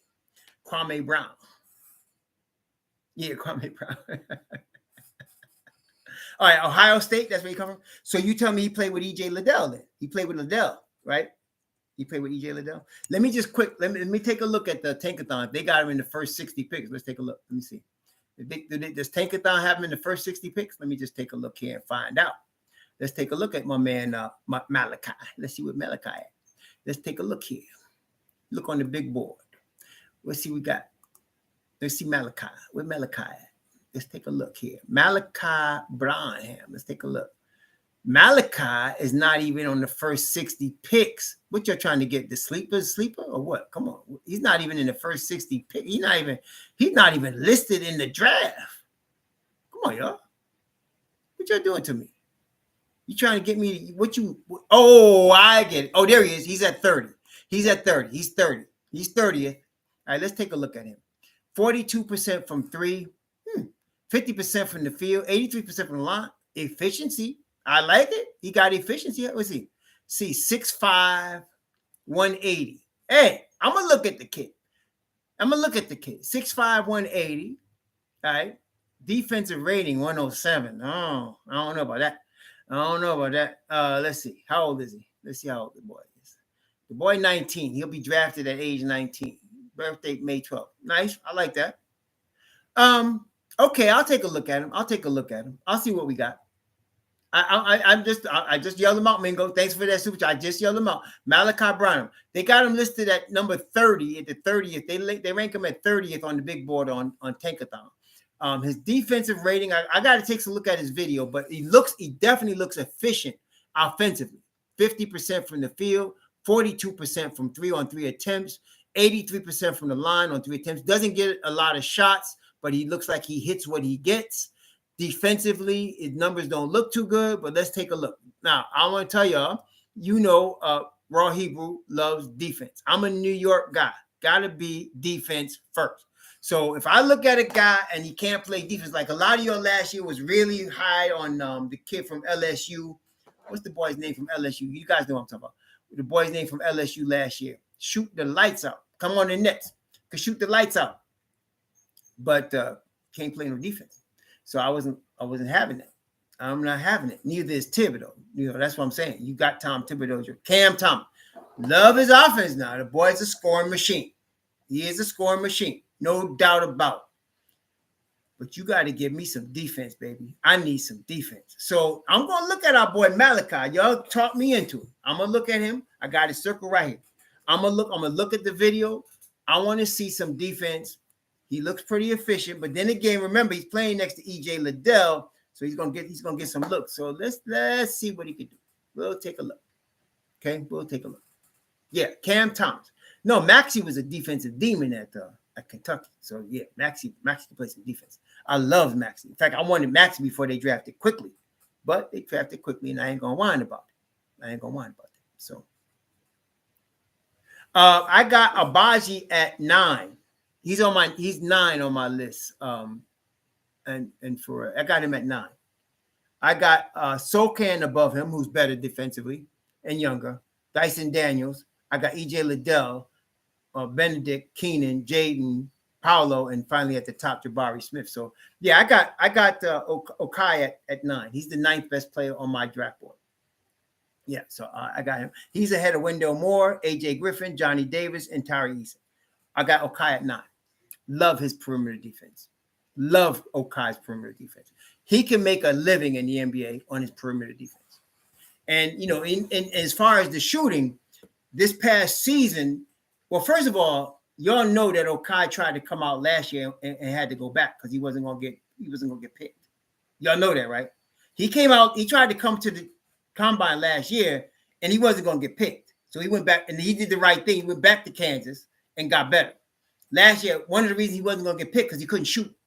So he worked on his shot, and y'all see the results. So if he can come in the league and continue to shoot like that, that's going to make him even better. But I look at Okai as a kid that has gotten squeezed every bit of ability out of himself. That's why I'm not sure of his upside. And that's what I mean. When I talk about a guy's upside being limited, I'm telling you he has squeezed everything out of himself that he has to give. That's Brunson type guy, guys like that. His natural ability might be limited. He's athletic. Okai is athletic and all that, but I'm not sure if he has reached I don't know if he has reached his ceiling. Okay. Yeah, Matisse Thybulle, but Sixers ain't giving him up. Yeah, Matisse Thybulle is a Tom Thibodeau guy, but he ain't going nowhere. What you think? Philly giving him up? Philly ain't giving him up. He ain't going nowhere. He ain't going nowhere, man. Yeah. But so no, he ain't going nowhere. Yeah, he ain't going nowhere. So yeah, I like Thybulle, definitely, but Thybulle ain't going nowhere. So there's that. But yeah, so Okai is at 9. I got him at 9 because of his defensive perimeter defense. The Knicks need really, if we could get some, I would love to have, and that's why it quickly bothers me as far as his defense. It does bother me. It does. But he is such a dynamic offensive player, and he does play good team defense when he wants to. That's why I'll put up with him. But I would love to have a backcourt situation where your two starters and your two next guys are lockdown defenders. So no matter who you have out there, whoever the opponent is going to have hell to pay, either the first or the second unit, right? So that's why I like Okai. I like Dyson Daniels. I like SoCon also. I like EJ Liddell. I mean, EJ Liddell's a 4, but like as far as backcourt, Dyson Daniels, Okai, and SoCon could actually guard 1 through 4, 1 through 5, really. He could guard all 5 positions. And we're going to talk about him tomorrow. Very, very, very, very, very raw offensively. But man, that kid can defend. He defends like and with the yellow hair, he reminds me a lot of Dennis Rodman, man. I mean, as far as what he looks like. But you know who SoCan remind me of for real? Y'all gonna think I'm crazy, but it's a combination of two guys. He reminds me of Derek. You guys remember Derek Coleman? Derek Coleman from Syracuse, and he used to play for the Nets. He reminds me of Derek Coleman and a little bit of Dennis Rodman. That's what he reminds me of. Derek Coleman and a little bit of Dennis Rodman. Yeah, well, look, man. Let's say Tony said I would be good for the Knicks. So would Jabari Smith. So would Paolo Banchero. So would Keenan Murray. So would Benedict Mathurin. So would EJ Liddell. So would Danny Dyson. So would SoCan. So would Okai. After that, so would AJ Griffin. So would Tari Eason. There's a bunch of guys, but they're all top. They're lotto guys. You come out of the lottery. Yeah. Yeah, Johnny Vanderway was Derek Coleman light, but I see a guy in SoCan who's only 19 that when he gets to be 21, he's going to be a demon on the boards and defensively. Oh my gosh. And what I like about him, he can handle the rock pretty good in open court. He's very good at facilitating. I like him. I like him a lot. I like SoCon, but I got him at 8. He's my 8th best guy. He's right above Okai Agbaji. He's right above Okai. But man, we get any of them top 5 dudes, we in good shape. Yeah. No, you're right, Antura. But see, I'm thinking of him in 3 years. See, some of y'all can carry. I'm not thinking of him being Derek Coleman today. I'm thinking of him in 3 years when he's 22 years old, being Derek Coleman. I think he could do that. He's kind of like Scotty Barnes. He's a lot like Scotty Barnes, but I think Scotty Barnes is a better offensive potential than SoCon. But I'll take SoCon because of that defense. I'm a defensive dude, and SoCon can guard 1 through 5. So I'm really with that. Where are you going to play Harrison Barnes? See, okay. So Mike K, who you going to sit Cam or you going to sit Grimes? Hey, John Mark, you going to sit Cam or Grimes to bring Harrison Barnes here? Where are you doing? Where are you going to sit Obi? Why are you bringing Harrison Barnes? What we need him for? Yeah, but what we need him for? What, he's expiring? Oh, okay.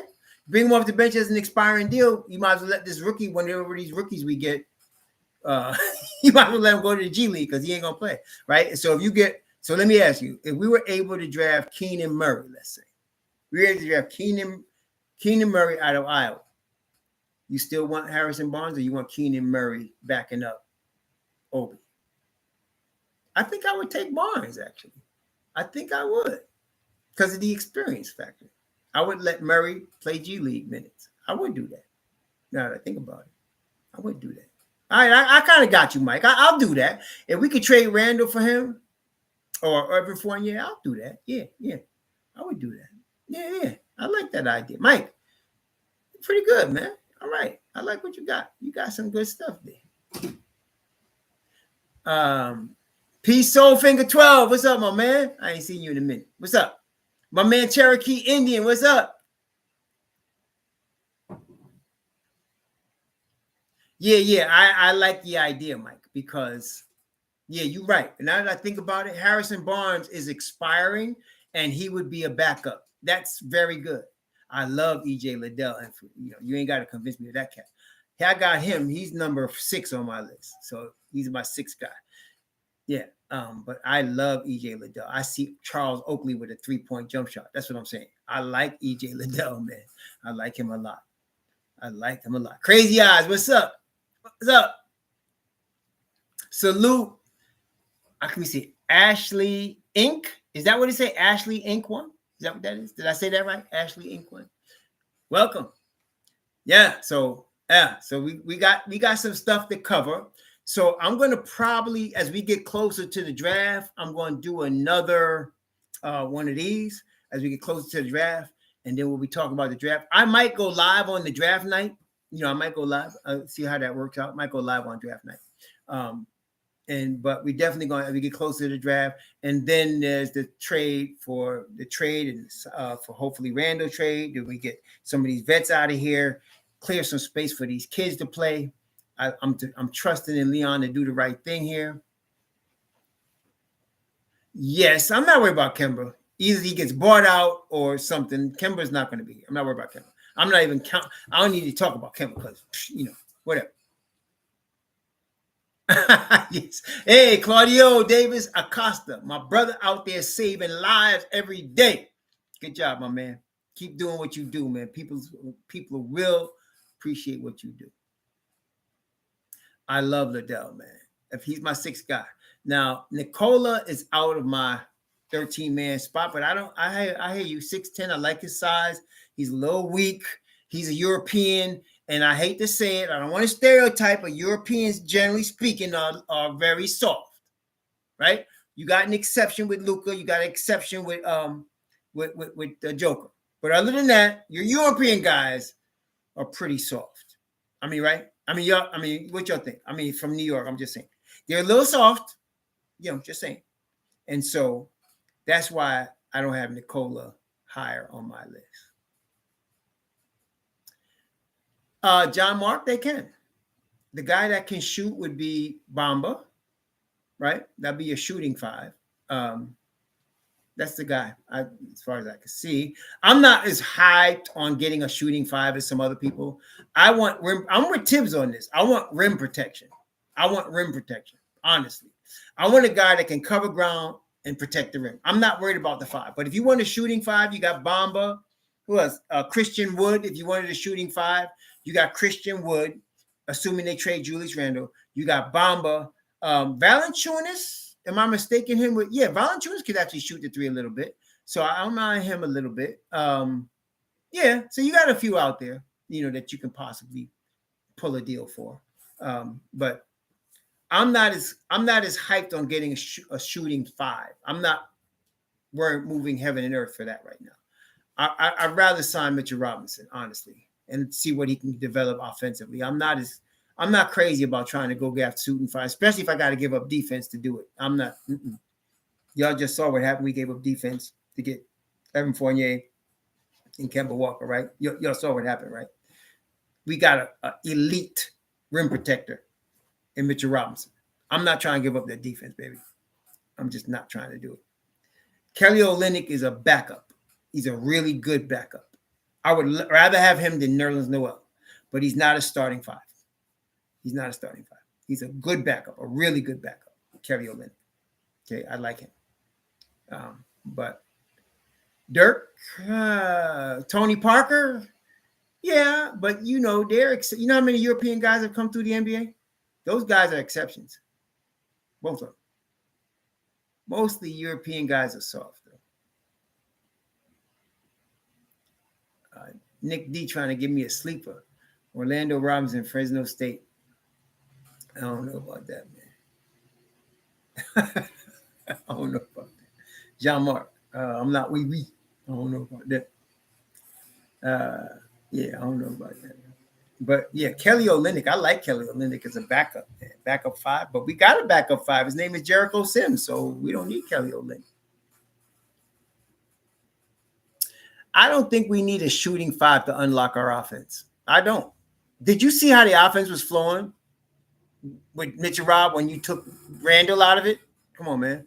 I think we'll be all right. I think we'll be all right. I don't think we need to worry about that. Really, I don't. I'm concerned with playoff defense, and I need a rim protector. I need a rim protector on playoff defense. Offense will be fine. I'm not worried about that. The floor opened up even with Mitch Rob did. Believe me, not worried about that at all. Mitch Rob plays the weave like Obi does at the top of the key. So he's not clogging up the middle. Randall was. I'm not worried about that. Nah, we're good. We're good. Really, we'll be good. We'll be good. We need to sign Mitch Rob. If we could get Mitch Rob back, we are in good shape. Yep, Miles Turner is an availability problem. And he doesn't always hit all those threes you seen him hit against us. Not all the time. He does protect the rim, though. I will give you that. But he is not very available. That's the problem. I picked Indiana to be top 6 in the East, not knowing that these guys like Miles Turner was not going to be available, not knowing they were going to trade Karis LeVert, not knowing they were going to not have PJ Warren for the season. All of that came to play. But they had the talent, I thought, to be really good. But anyway.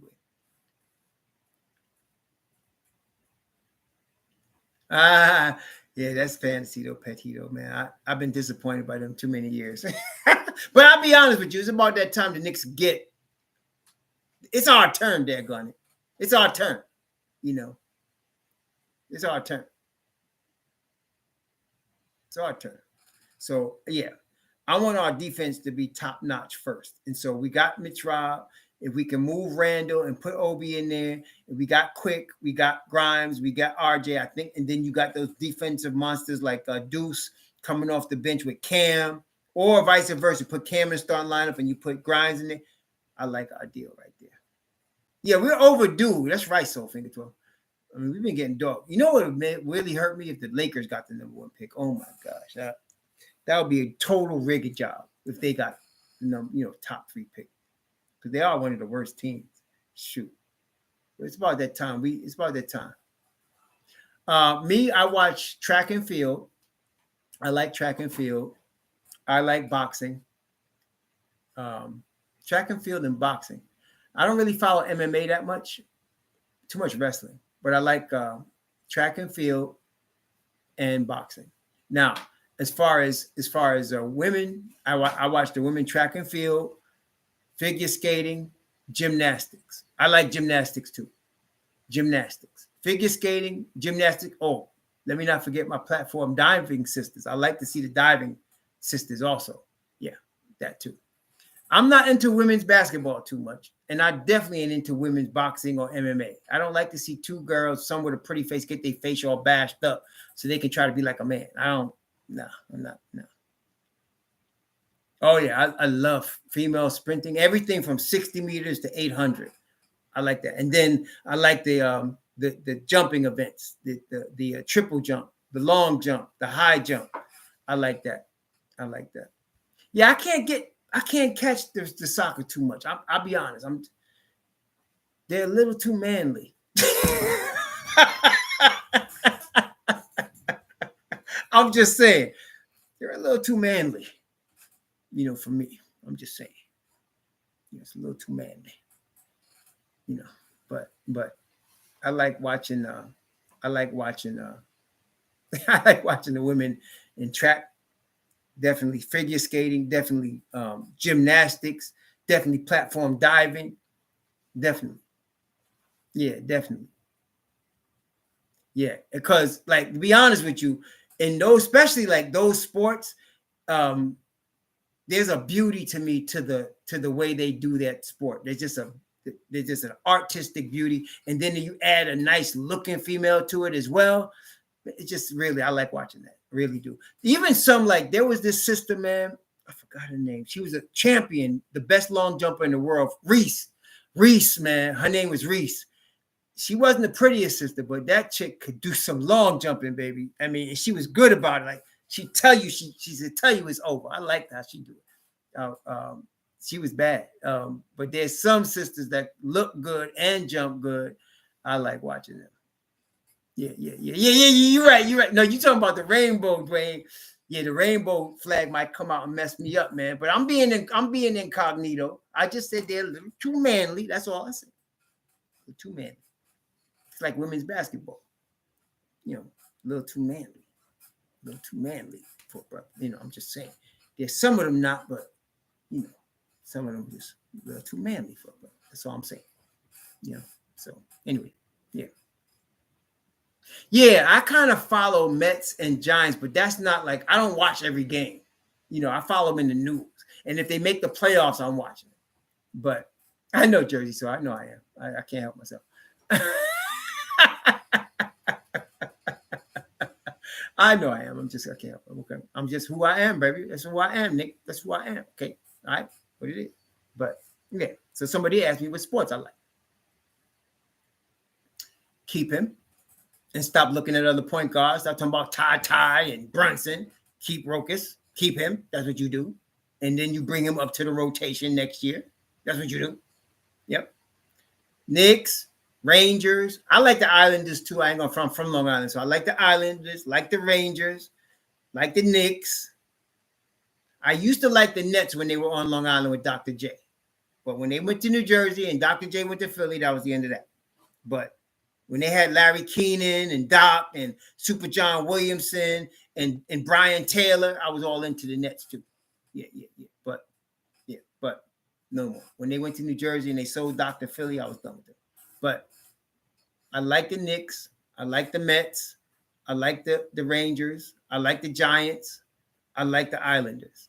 I would probably also like the Jets, also because they're from Long Island. Also, I used to like them because they used to do their training camp at Hofstra. I don't know if they still do, but they used to do their training camp in the summer at Hofstra when I was a kid. And I like Joe Namath and Matt Snell and all them cats that won the Super Bowl, man. Yeah, but that goes back for a minute. Yeah. But anybody from New York, if they go into the playoffs, I'm following. I mean, even like when the Devils was really good and they were winning Stanley Cup, I was following the Devils a little bit because they were from the New York area, Yeah. Yeah, I got some old timers I know older than me. They still like the Dodgers from when they was in Brooklyn, man. Yeah, they still like the Dodgers. Now the two most beautiful women in the world is Fatima Diam and what's the other sister's name, man? There's another sister. Fatima's one. What's that? Kadia Sagni from oh my gosh. If you don't like track and field, you'll like it after you watch them. That's what I'm telling you. That's what I'm saying. You'll like it after you watch them. Okay. Fatima and Kadi. Yeah, those two sisters. My goodness. Yeah. Anyway, Petito, you got me down pat. That's it. Yeah, you got me down pat. Fatima and Sagni. Kadi. Don't watch Kadi, but baby, you. I'm just saying. I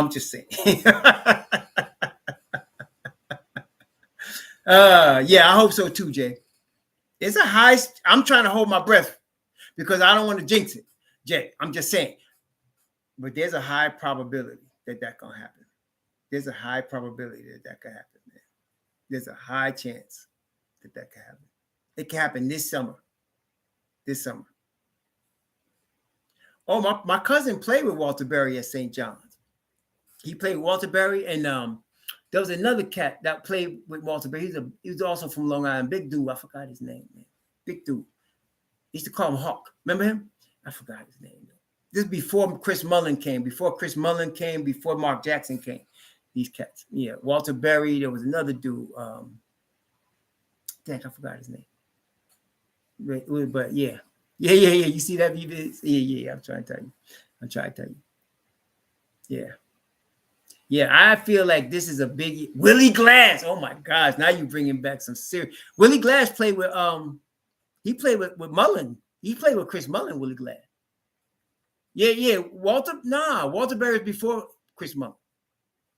He before Chris Mullin. Walter Berry is before Chris Mullin. If he wasn't a wino, man, he could have really did something. He's one of them cats. The wine got to him. If he wasn't a wino, he'd have been real good. Walter Berry. John Mark. John Mark asked, do we really need Zion? Let me ask you, John Mark, would we really need Joker? Would we really need Luka Doncic? Would we really need John Morant? Then we would really need Zion because he's on that level, bro. He is. He's on that level. Y'all forget Zion is on that level. Yeah. So I'm saying Zion is on that level. Yeah, Walter Berry was before Chris Mullin. Or was they playing together? No, I think Walter Berry was before Chris Mullin. I think he was before Chris Mullin. He actually got drafted. He just didn't last. He got drafted. Yeah, he was lefty. He got drafted. But was he after? Oh, okay. Man, I could be getting confused. But I remember Walter Berry was He was a man. He was the man. He just, like I said, he was a bit of a wino, man. That's why he was a wino. Oh, they did. Okay, so Barry played with Willie Glass. Oh yes, Boo Harvey, right? Boo Harvey. Yeah. Wow, now you bringing back dudes, man. Now you bringing back dudes. Okay, Boo Harvey. Yeah, you bringing back dudes now. Okay. Shelton Jones, Walter Berry, Willie Glass, Boo Harvey. Oh yeah, you bringing back dudes now. Oh my gosh, man. Okay, I'm trying to save it. Yeah, but I could have swore Walter Berry. I guess you're right. I ain't gonna argue. I guess you're right. You might be after. Because Chris Mullin and them went to the Final Four. Well, you're right. You know why? I remember Walter Berry got eliminated by Auburn, and there was a guy that played for Auburn who was really good, and he ended up having a good career, and he outplayed Walter Berry in the NCAAs. They got knocked out in like, I forgot who that was. No, there was another dude. He played for Auburn. Auburn knocked Walter Berry and them out. Chris Mullin and them went to the Final Four, and that was the year that you had 3 teams from the Big East in the Final Four. You had Georgetown, you had St. John's, and I think you had Villanova all in the Final Four. Yeah. Chuck Person. Thank you, Minister Ron G. That's who it was. Chuck Person knocked Walter Berry and them out. And Chuck Person had a good NBA career. He was a good player, man. He was a forward. He was really good. He outplayed Walter Berry when they went head up. And so, yeah, Chuck Person said, "Oh, you think you all that?" Because Walter Berry was National Player of the Year. Yeah, that's right. The rifleman. That's right. Chuck Person. That's right. He could play. And so that's right. They came after, because that was the year they came after. Chris Mullin and them went to the Final Four. They lost, but they went to the Final Four though. They lost to Georgetown. I think that was the year that Georgetown won the whole thing when they knocked out Chris Mullin. I think that was the year Georgetown won the whole thing. Yeah. So, now Chuck Person could play. There's been a lot of great NBA players. Chuck Person could play, man. Yeah, Walter Berry was on the street level legend. And like I said, if he wasn't a wino, he could have been really good, but he was a wino, man. You know, a lot of brothers coming out of New York were winos. Wine stopped more brothers from being, great pros than anything else. Wine and women. Stopped more brothers from being great pros than anything else, man. Walter Berry was a wino. Bernard King was a wino before he got straightened out, and then he came to New York and went off. He used to be a wino. When he come out of Tennessee, that boy could put down some liquor, man. Bernard King. So his brother wasn't like that, but his brother was never as good as Bernard King, he was never as good as Bernard King, but yeah. I know I'm telling you, if you're from there, I'm telling the truth. That was it, man. Yeah. All right. So now, oh yeah, I heard about that. Yeah, I didn't see it yet, but I heard about that. But anyway, we've had a good time. We've been on for a minute, right? So look, we'll be back. Next is the playoffs. Only reason I'm watching the playoffs real close is I'm watching to see how Zion reacts with the Pelicans, how Donovan Mitchell in Utah. I'm watching that for the Knicks. Albert King. Albert wasn't as good as his brother. He was good now, but he got overrated. He was really a legend in high school, Albert King. Legend in high school. But he just never developed after that. He reached his ceiling as a senior in high school. He went to Maryland and wasn't that good, man. That's just the way it was. But Bernard King was, he was the man. The man. But I want to thank y'all for coming out today. I want to thank all of the super chats and all of the brothers. Y'all guys really made this fun today. And we're going to see. And now, one thing I want y'all to do for the playoffs, watch how they play defense in the NBA playoffs. Please pay attention to that, because that's what we're looking for. Watch how they play defense in the NBA. Watch how the teams that keep advancing play defense. You're going to see some defense, okay? Watch that. All right. Thank y'all very much. Y'all please be safe out there. Enjoy yourselves on tomorrow's Tuesday. We'll be coming out tomorrow and doing SoCon tomorrow. We'll be looking at his profile for the possibility for the Knicks tomorrow, and we'll deal with him. He's eighth on my list, and we'll talk about him tomorrow. Anyway, shalom. May the Most High bless you and keep you and cause his face to shine upon you and be gracious unto you and lift up his countenance upon you and give you peace. Please take care. Be safe. Shalom.